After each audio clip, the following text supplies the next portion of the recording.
बाबासाहेब आंबेडकर हांच्यानी सदोदीत आम्ही जसे जे आर्किटेक्ट ऑफ संविधान हे त्यांच्यानी म्हटलंय आणि संविधानात पहिले फावटी ते फक्त राज्यसभेत पावले आणि राज्यसभेत सदोदीत त्यांची भाषणां ते आम्ही पळयताले की संविधानाच्या आधारित सगळ्याक न्याय आणि हक्क मेळचो.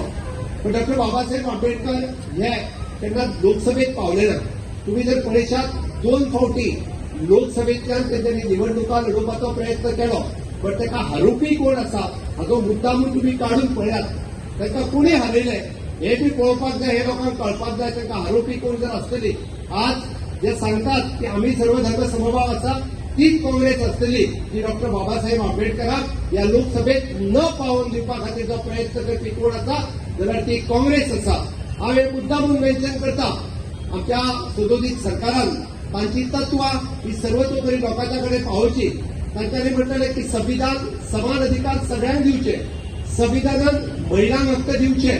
पण गेली 75 वर्सां लागली आमी म्हणटा की नारी शक्ती वंदन अधिनियम पास करपा खातीर ह्या देशात परत एकदा म्हणजे समानता दिवपा खातीर सुद्धा आम्ही ज्या पद्धतीन म्हणटा 75 वर्सां लागली आणि माननीय प्रधानमंत्री नरेंद्र मोदीजी यांच्यानी नारी शक्ती वंदन अधिनियम हे बिल पास केले.